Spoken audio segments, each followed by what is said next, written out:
Oh, isn't it wonderful? Just another day. Got some edging to do. That's what it is. It's just edging to do. Not that big a deal. Not that big a deal. It's just what it is. Oh, it's just what it is. Well, guess the truth is out. It's just what it is. It's just what it is. You know, I would say love and truth set you free, but I mean, I guess we have crossed the point of no return.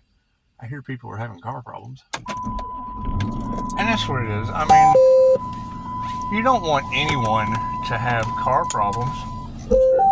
You absolutely want them to get what they give. And I mean, people will. They'll step up and show their true colors. It's just what it is. It's just what it is. The whole life path 8 of karma thing, though, I mean, you don't want people thinking that they're going to get karma unless they know how the law of karma works. I mean, there is such thing as good karma. You get what you give. And it's just what it is. It's just what it is. However, yes, I mean, I will be blocking out everything. My boundaries and my word are infallible. That whole ask and receive for the prophet, it's just what it is. You don't abuse your ability. You don't abuse your abilities. And it's what it is. I would say that anyone that feels they're in a karmic contract with me would probably want to find a way out of that. It's just what it is. I mean, you can't feel sorry for them. Now, I will say, and I've been saying it for some time, that powerful energy of the ancestors, that's absolutely going to be, because we have 2 timelines. We have the Scorpio death energy, which would be Jesus on my timeline, because I mean that's a student-teacher relationship. And then you would have the past energy of the hashtag Me Too. You know what hashtag Me Too is? That would be all of those individuals of a sexual nature. And I mean, it's very sacred fertility. And I mean, some things we just weren't aware of. And I'm happy to not have all the answers. However, I do know that if all of you ladies are talking about demons chasing people, and it would be the powerful bloodline of the W, the White Cottons. My grandfather, let me tell you something about my grandfather, raised in a Shriners hospital. I mean, when you see that picture of the man sitting there with the leg bone and the drill, Clyde White Cotton was raised in a Shriners hospital. When he was 18, they abandoned him, booted him right out. And, you know, he immediately walked out of the Shriners Hospital and went down to the docks, Charleston of Williamsburg, wherever, somewhere in Virginia. Yeah, Uncle worked for NASA. But let's talk about Granddaddy White Cotton. Very, very small man. He had a hip replacement, and I mean he was a small guy, very small stature. Fell and broke that hip replacement. Yeah, and I mean, they had to do what they had to do. They cut little windows in the bone and chiseled a railroad spike out of the man's thigh. So, I mean, the family comes from pain. They know what pain is all about. And, I mean, he had it framed. He had it framed up in his den. So when I see the little old man sitting in the chair, that immediately tells me who you're talking about. And the powerful bloodline, he had a colonial-style home built in Virginia, and when they built this home, they wanted to charge him extra, and he understood the concept of give and receive. And all he wanted was a basement. I mean, he wanted a big colonial style home with a basement. So instead of paying, and they were going to have to lay the foundation anyway, and it's all about foundation, but he knew that he could save an insane amount of money by just digging the basement himself. So he did it with a spade shovel, a 2-story home, and he dug the basement with a cane. He was on a cane since he was 18 years old, so I mean, there was really nothing new there.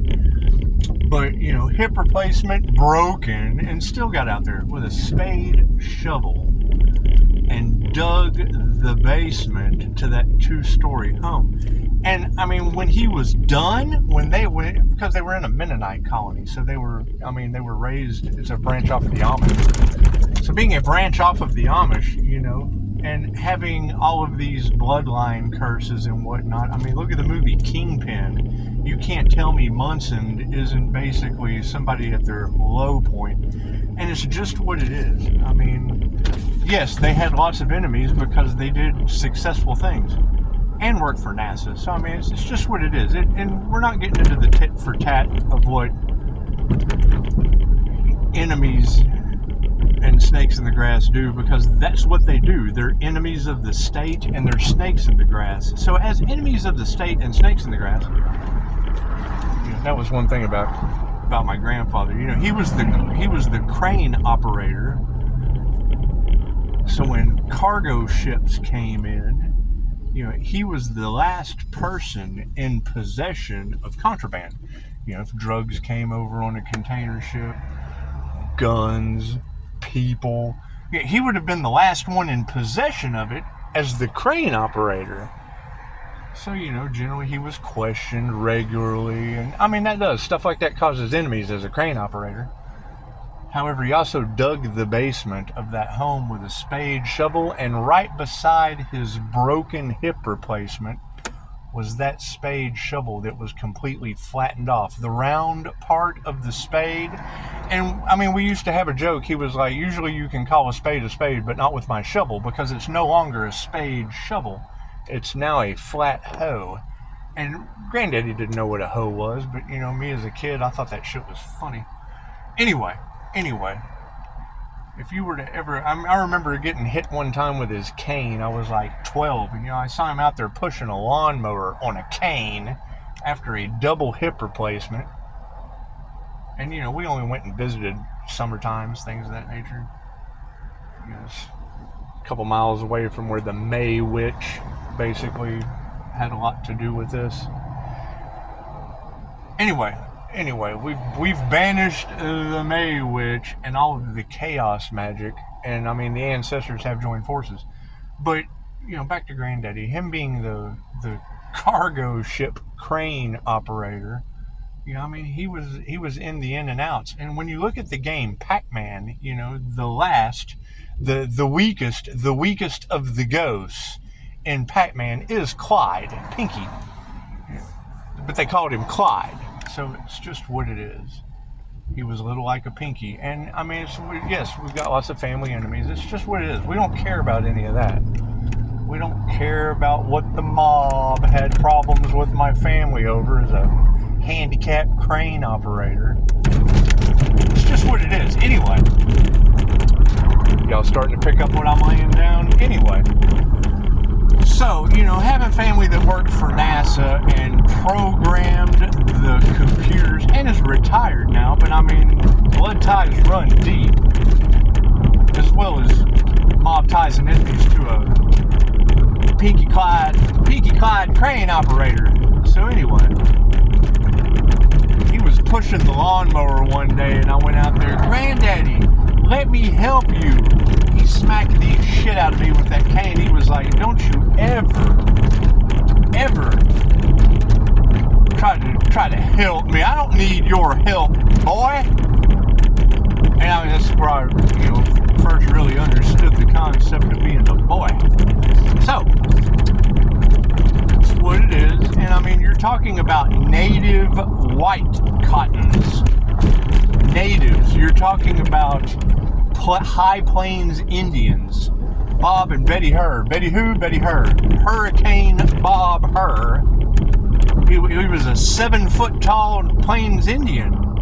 So, I mean, yes, we're dealing with very, very spiritual things at this point. And, I mean, now, I'm sure my ancestors don't play. They were 7-foot tall Plains Indians. named Hurricane Bob. So, I mean, it's what it is. But it is kind of funny. When I saw that picture of the angered lady, I would say that's Gemini energy. And the face is priceless. That to me is justice enough. That to me is justice enough. And I would say, you know, to get out of karmic contracts, usually you have to cut the tie that binds. And it's me. I mean, I can cut the cord and they can lose everything, or they can, you know,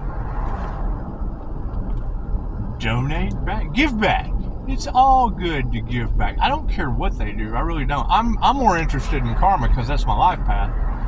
I am more interested in karma because, see, you're going to get that other energy, that very, very dark energy on the return of the black magic and the sacrifice energy. And sweetheart, I've been saying that for months. That would be the Scorpio death energy opposite to Jesus, because me and Jesus are protected. Let's just get that straight. Me and the student-teacher relationship, we're protected. However, the other Scorpio death energy would be my father. My father, Steve Allison Lowe. They called him Butch in the military. Butch the Boogeyman. So I would say Butch the Boogeyman, born Halloween of 41. And that's questionable. I mean, I don't really pay attention to the year people were born, but I do believe it was 10/31/41. And that's just steps in the right direction. 10 is completion. 31 is Halloween. We're expecting a serious karmic purge, and it's coming out in your cards. So it's not like I'm not telling people anything any different than you already are. You're just shedding the light on the downloads that I'm getting. I mean, that's all it can do is prepare them. All it can do is prepare them. And I mean, I would say is if you're in a karmic contract with me that wasn't for the highest good of all, chances are you need to eliminate yourself for that. And I've set up boundaries. I mean, I accept phone calls, emails, and donations only. I mean, you can always donate back what I invested if you feel it's causing you problems, because I mean, you would have absolutely been a problem to my destiny. So it's what it is. And I mean, we'll just let bygones be bygones, because I am quite sure that with all of the death magic, freezer spells, hexes, curses, things that just don't work on me, that I saw evidence of, as they go back on these people. And I mean, you're talking about them praying to God, and God has turned a blind eye. Well, that's because they're still stuck in a karmic contract with me as a life path 8. I mean, I did everything to the best of my ability until I had to stop and reflect and work on myself, because there was just something not for the highest good of all. And I mean, we've been talking about bank failures. We've been talking about crooked cops. And I just don't know. I don't know. And I mean, it's not that I don't care, but no, I don't feel sorry for them. I don't feel sorry for them. I would assume that love and truth is what sets you free, but they can't do that. They don't know how to love. They don't know how to tell the truth. And I mean, it's just what it is. Hang on, I got things I have to go take care of. Namaste.